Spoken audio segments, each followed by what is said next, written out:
Un gros blockbuster avec des gros monstres qui se tapent dessus et qui cassent des trucs. Que demander de plus?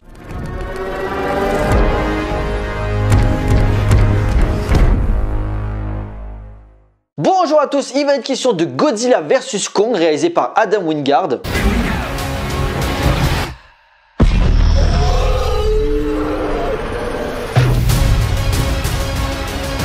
L'histoire, à une époque où les titans parcourent la Terre et que l'humanité lutte pour sa survie, Godzilla et Kong, les deux forces dominantes de la planète, sont amenés à s'affronter pour la suprématie du monde. En parallèle, Monarch se lance dans une mission périlleuse pour trouver la Terre creuse, un endroit enfoui au centre de la Terre à l'origine des titans, pour y trouver une source d'énergie capable de détruire les monstres. Un combat spectaculaire entre les hommes et les titans s'annonce pour la préservation de la planète. Quatrième film du Monsterverse après les deux Godzilla et Kong Skull Island, cet épisode propose enfin ce que les fans attendaient, en gros, voir les deux monstres sacrés du cinéma se foutre sur la gueule. Et si le résultat se repose sur la surenchère visuelle, en gros ce qu'on attend de ce type de produit, l'aspect mythologique est censé représenter ces deux créatures mythiques du cinéma dans l'inconscient collectif est quelque peu brouillonne. À une époque où les blockbusters se reposent sur des franchises ultra calibrées, il serait quelque peu hypocrite de faire la fine bouche devant ce spectacle ultra explosif qu'on nous vendait depuis des années. Car ce qui frappe depuis le début, c'est le soin apporté à la direction artistique et aux effets spéciaux qui sont maîtrisés de bout en bout. On a souvent eu des grosses productions à la qualité visuelle plus que discutable, mais ici il n'y a aucune fausse note. Que ce soit dans les textures, le choix des cadres pour mettre en valeur le gigantisme des monstres ou encore l'animation 3D, tout est aux petits oignons. Un truc aussi que j'avais pas revu depuis le premier Godzilla de Gareth Edwards, c'est l'impact des coups. Ça tape pour faire mal. Dans les autres films, quand il y avait des bastons, c'était impressionnant, mais les coups portés étaient un petit peu banals. Là, quand Kong fout une patate à Godzilla, tu vois qu'il a sent passer. Un autre truc aussi, c'est leur temps de présence. Le film dure même pas 2 heures, mais tu sens que le cinéaste a voulu aller à l'essentiel parce que les monstres, on les connaît, il y a déjà eu des films sur eux, il n'y a plus besoin de développer. Là, on veut les voir s'affronter. Godzilla vs Kong est aussi généreux au niveau BCA parce que grâce à la Terre creuse qui est un petit peu l'enjeu principal, ça nous permet un petit peu de découvrir un nouveau monde où vivent encore d'autres titans de taille moyenne ou gigantesque. Ça nous permet d'avoir d'autres combats comme celui où t'as Kong qui affronte 2 serpents volants et j'aime bien parce qu'à un moment il en prend un et il l'utilise pour taper l'autre. C'était pas mal comme idée. Et le combat final, alors c'est pas vraiment un titan et c'est pas vraiment du spoil parce qu'il y avait déjà des bandes annonces qui le teasaient. L'association entre Godzilla et Kong pour combattre Mecha Godzilla. Car l'épicentre du récit, c'est que Godzilla s'en prend aux humains, oui et non. En fait, le truc, c'est que outre Monarch, t'as une autre société qui s'appelle Apex Cybernetic qui manigance quelques petits trucs pour créer un être surpuissant dans une volonté d'aller sur la Terre creuse pour découvrir une nouvelle technologie et l'utiliser pour battre Godzilla. Et c'est ça le truc, c'est que Godzilla détruit leurs installations parce qu'il se sent menacé. Lui, en fait, il est dans un délire d'être le plus fort. Il est là genre, ah ok, pendant 2 films, je vous ai sauvé et c'est comme ça que vous me remerciez? Bah ça va chier. Kong, de son côté, il s'en fout un petit peu. S'il peut rester sur son île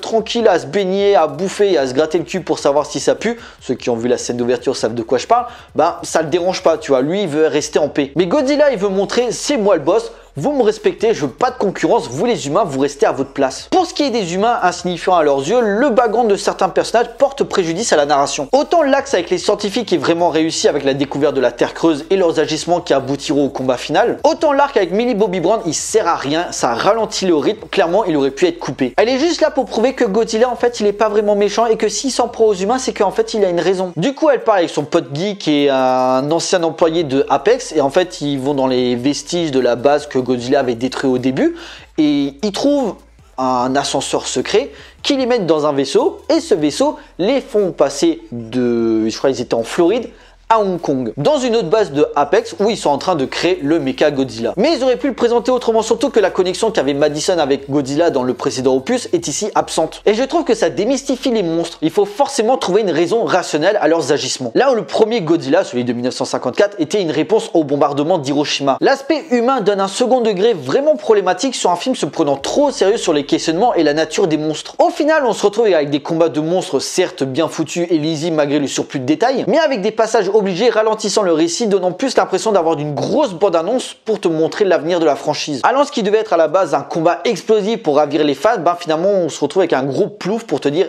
c'est pas fini. Parce que oui, ça aurait été confirmé, il y aura le fils de Kong, toujours réalisé par Adam Wingard, Mothra aura peut-être son film, et bien sûr Godzilla sera toujours de la partie. Alors je vais pas vous dire ouais c'est débile donc c'est nul parce que certains Godzilla japonais étaient nettement pires que ça. Mais j'ai l'impression qu'il suffit juste de mettre quelques petits combats de monstres et un petit peu de teasing sur l'avenir de la franchise pour satisfaire le spectateur, qui reste l'impact néfaste des univers étendus qu'avait injecté le Marvel Cinematic Universe et le DC Extended Universe. Pourtant, Adam Wingard, réalisateur inégal capable du meilleur comme Your Next et du pire comme le remake de Blair Witch, avait les moyens de rendre épique une histoire simple, mais ô combien symbolique sur la mythologie cinématographique de Godzilla et Kong, sur leur nature bestiale. Encore un film du Monsterverse qui est juste divertissant, ce qui en soi est déjà pas mal, mais qui ne dépasse jamais le stade de son concept.